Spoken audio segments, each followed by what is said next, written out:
Hi, I'm Miko. And I'm Robin. And we're Wander Open Roads. Hey, thanks for joining us. Today we're talking about Transatlantic Cruises. Yes, Transatlantic Cruises. We've heard so much about them.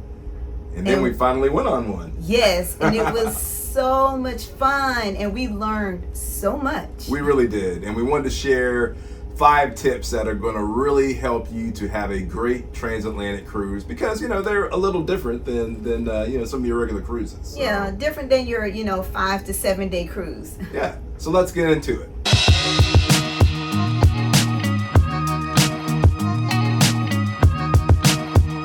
Okay, so the first thing I want to talk about are the theme nights. Now, we're going to talk about the theme nights on Carnival cruises. Now, all the different cruise lines, I'm sure they have their own theme nights, but the cruise that we went on was Carnival, so we're going to talk about Carnival. The nice thing about going on a long 14-day cruise is that there are a lot of theme nights. You have the 80s rock and glow party.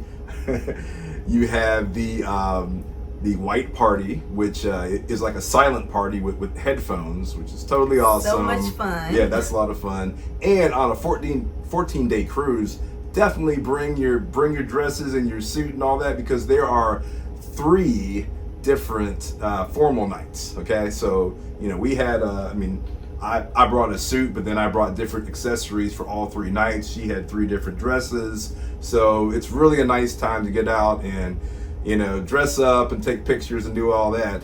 But also the bonus on our transatlantic cruise was we cruised during Halloween. Yes. And they had a huge Halloween party. We brought Halloween costumes and we had a blast. So, I would definitely encourage you. I mean, you're going to be on the boat for a long time.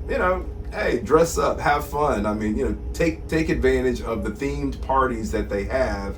And go ahead and plan for it, and make sure that you have your outfit, bought and packed ahead of time, which we did, and I'm really glad that we did participate. Yeah. Oh yeah. I mean, if I could do another Halloween transatlantic cruise, I definitely would, because out of all the themed nights, the Halloween party honestly was my favorite. I love playing dress up and just seeing everyone dressed up out on Lido. It was a blast. Yeah, and we were recognized for our costumes, so that was cool. Yeah, I must say we did have the best costumes. So yeah, we looked pretty good, definitely. Yeah. So yeah, that is definitely something to take advantage of.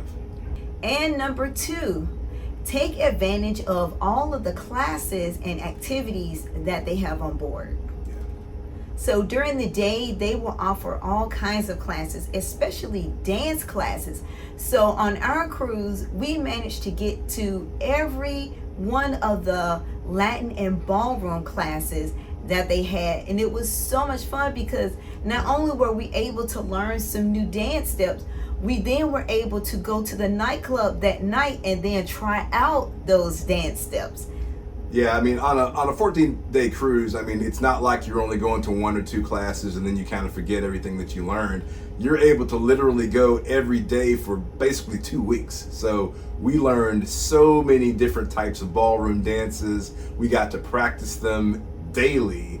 And, even after we left that cruise, we have continued to dance and practice. So it was really something that kind of stuck with us. And we really enjoyed that. That was a lot of fun. And the instructors were so nice. Oh, yeah. And I love that at each class they would recap what we did the class before, and they would take requests of different things that we kind of wanted to review or preview that we were doing, through the rest of the cruise. So it was really beneficial, and I really felt like I had been to a ballroom class at the end of the cruise. Definitely. I mean, yeah. I mean, take advantage. I mean, we literally learned a new skill on this 14-day cruise. So take advantage of that. It was awesome. And just keep in mind, there are other activities. So if Latin and ballroom isn't your thing, they're also going to have other dance classes on the schedule. So make sure you're checking out those. They're going to have other types of classes if there are other things that you're into as well. Absolutely. Check out our Wander Open Roads travel gear shop in Etsy. Click on the link in the description. Okay, the next thing I want to talk about is the alcohol policy. So, this is something that people talk about a lot on the different cruises. Well, should I get the drink package? Should I not, or whatever? Well, one thing I want to mention to you, and don't tell anybody, but it's very different when you were at European ports of call. Okay, when we were in Barcelona, Valencia, all of the European ports of call outside of the United States, and this is on Carnival now. At all of those ports of call, they had duty-free liquor stores right there when you board and get on the ship. And they did not check. They did not care whatsoever, which is totally different than when you board a ship in the United States.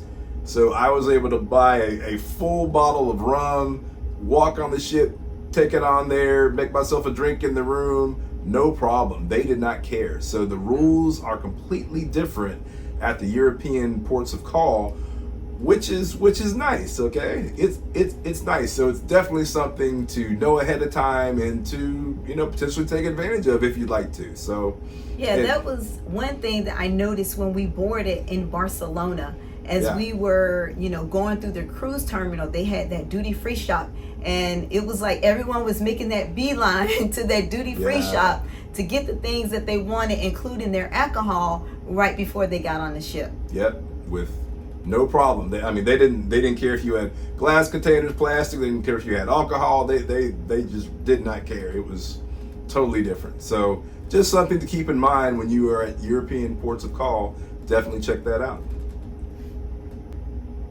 And tip number 4, bring gym clothes. Because you're going to be on the ship for such a long time, and you're going to be eating all this good food. A lot of food. You definitely need to squeeze in a few days here and there to be able to hit the gym, so that when you get back home, you're not like, oh my gosh, I shouldn't have eaten all that food, or you're rolling yourself off the ship. No, take a couple of days, 2 or 3 days, maybe during the week, 2 to 3 days a week, maybe, to go ahead and go to the gym, to go to the spa, the sauna, the steam room, just so that you can kind of keep some healthy routines going while you're on the ship. Yeah, definitely. I mean, on a 14-day transatlantic cruise, we had 5 full days at sea.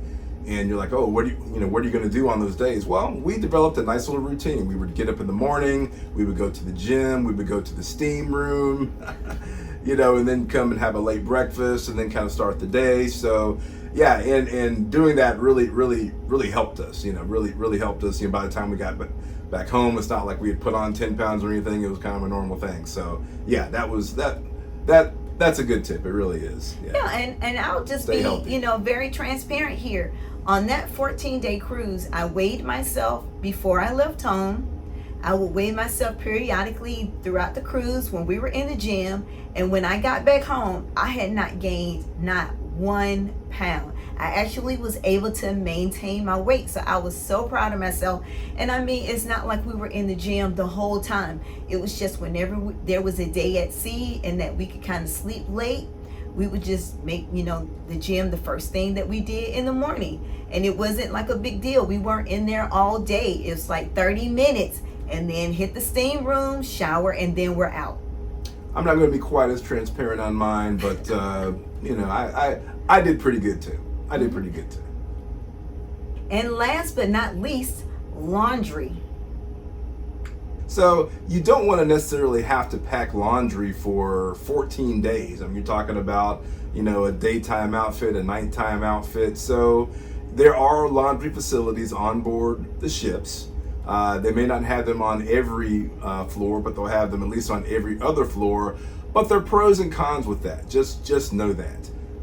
The cruise that we were on, there were several of the machines that were out of order. And we saw people doing laundry at 1 o'clock in the morning or at 6 o'clock in the morning in order to find an open machine and to not have to wait in line. So that is definitely something to consider. Yeah. So if you definitely don't want to pack your suitcase full of things, maybe you just want to have certain items that you want to do laundry for to save a little space, then just know that the laundry is an option. And they do have laundry detergent and fabric softener inside of the laundry area. and there were, I don't know, maybe 4 to 5 of each washer and dryer machines. So, it's kind of like a, smaller laundromat. But just keep this in mind. If you make it up to platinum level, then you get free laundry. That is true. That is true. Yeah. A few more cruises and we will be there. That is our goal. Hey, so thanks for joining us.